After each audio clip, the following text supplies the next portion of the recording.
আসসালামু আলাইকুম শেখ। ওয়ালাইকুম আসসালাম ওয়া রাহমাতুল্লাহি ওয়া বারাকাতুহু। জি, আমি জার্মানি থেকে বলতেছিলাম। আহ আর প্রশ্নটা হলো যে যদি কারো সামর্থ্য থাকা সত্ত্বেও মানে সে নিজের পোশাক আশাক জামা কাপড় মানে দৈনন্দিন জীবনযাপনের প্রয়োজন মেটানোর ক্ষেত্রে কতটুকু সে করলে তার মানে শিথিলতা মানে কি বলে এটাকে মানে মানে কৃপণতাও হবে না, আবার বিলাসিতা বা বাড়াবাড়িও হবে না। তো এটা কিভাবে আমরা বুঝবো? আমরা তো রাসূল সাল্লাল্লাহু আলাইহি ওয়াসাল্লামের জীবন প্লাস সাহাবাদের জীবন থেকে তো এটা বুঝি যে তারা অনেক সীমিত ভাবে চলছে, এমনকি গোশও খাইতেন না। ওমর রাদিয়াল্লাহু আনহু সচরাচর রাসূল সাল্লাল্লাহু আলাইহি ওয়াসাল্লাম মানে খুব কম। তাহলে আমরা এটা কিভাবে ব্যালেন্স করব? আমাদের গুনাহ হয়ে যাবে না? এটাই রাসূল সাল্লাল্লাহু আলাইহি এই ওয়াসাল্লামের আদেশ অনুযায়ী। বুঝতে পেরেছি।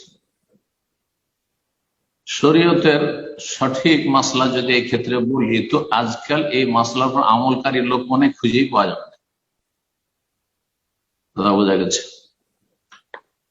আর তা হচ্ছে যে একজন মানুষের জন্য দুটো কাপড় যথেষ্ট। একটি কাপড় ধুয়ে দেবে, আরেকটি কাপড় পরিধান করবে কাপড় বদলানোর জন্য।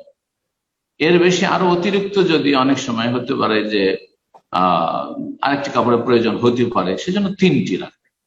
তিনটির বেশি কাপড় রাখা অতিরিক্ত, যতই সচ্ছল ব্যক্তি হোক না কেন। কিন্তু আজকাল এমন কি আছে, সাধারণ সাধারণ যারা মানুষ একেবারে, তাদেরও দেখবেন যে কতগুলি কাপড় যে আছে আল্লাহ ভালো। আর বিশেষ করে মহিলাদের তো বলতে হবে হাদিস ওয়ালা হারাজ, 40-50টা তো সীমিত করা যাবে না। কত যে কাপড় আছে, এরা যে কি করে আল্লাহর কাছে হিসাব দিবে আল্লাহ ভালো জানে, আল্লাহ ভালো জানে। আমি মনে করি যে তিনটি কাপড় একজন পুরুষ নারীর জন্য যথেষ্ট। একজন স্বামী তার স্ত্রীকে তিনটি কাপড় যদি দেয়, যে তোমার কাছে তিনটি কাপড় আছে, একটা করবে একটা পরবে, আর একটা অতিরিক্ত ধুয়ে রাখবে বাই চান্স কোনো কিছু হইলে, হ্যাঁ তো যথেষ্ট। ফরজ আদায় হয়ে গেছে, ফরজ আদায় হয়ে গেছে, কোনো কৃপণতা এখানে নেই। আর আমরা আসলে আয়াতকে আমাদের মতো করে বুঝেছি। জি, একটু আগে বললাম কোরআন হাদিসকে বুঝতে হবে সালাফে সালেহিনের মানহাজের বুঝে। হ্যাঁ, তাদের বুঝটাকে নিতে হবে। তারা কি ও আম্মা বে নেমাতে রব্বেকা ফাহাদেস, রবের নিয়ামত, হ্যাঁ ফাহাদেস বয়ান করো, হ্যাঁ বয়ান করো, হাদিস প্রকাশ করো, মানে বেশি বেশি যা পয়সা যখন এসেছে তখন ব্যাস ভোগ বিলাসী একটা করো, আর 10-20টা জোড়া রাখো কাপড়ে, এইগুলো করেছেন নাকি? না, মোটেই না, মোটেই না। তো এই আয়াতের তর্জমা আসলে এটা নয়, এই আয়াতের তফসির এটি নয়। ও আম্মা বে নেমাতে রবে ফাহাদিস, মানে আপনি বলুন আলহামদুলিল্লাহ, আল্লাহ আমাকে যথেষ্ট দিয়েছেন, আল্লাহ আমাকে সুস্থ করে আলহামদুলিল্লাহ, অন্তর থেকে আল্লাহ শুকরিয়া, হাদিস বিশ্বকর আলহামদুলিল্লাহ, অন্তর থেকে আলহামদুলিল্লাহ, জবান দ্বারা আলহামদুলিল্লাহ, আমল দ্বারা আল্লাহর নিয়ামত খেয়ে ভোগ করে আল্লাহর ইবাদত বন্দেগী ফরজ ওয়াজিব আদায় করা, নেকির কাজ বেশি বেশি করা, গুনাহ থেকে বেঁচে থাকা, আল্লাহর নিয়ামতকে গুনাহর কাজে, আল্লাহর অসন্তুষ্টির কাজে না লাগানো।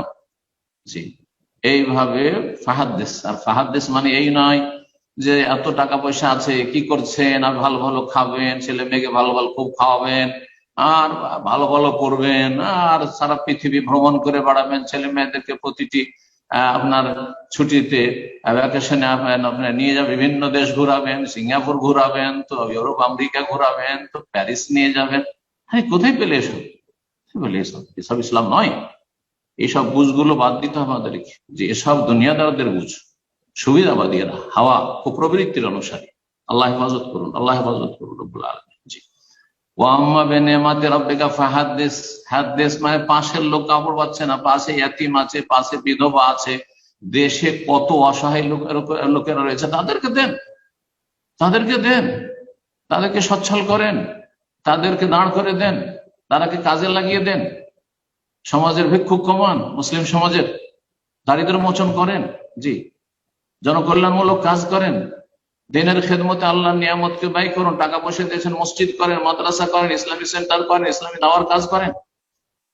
আল্লাহ বুঝার তৌফিক দান করুন। মোটেই না যেভাবে বুঝছেন আপনার ইসলাম, এভাবে ইসলাম বুঝলে আল্লাহর কাছে ফেসে যেতে হবে। জি, আল্লাহ রাব্বুল আলামিন যেন সঠিক বুঝ দান করেন এবং কোরআন সুন্নাহকে, সাহাবায়ে কেরামদের আদর্শ সামনে রেখে এবং তাদের বুঝকে সামনে রেখে বুঝে আমল করার তৌফিক দান করেন। জাযাকুমুল্লাহ।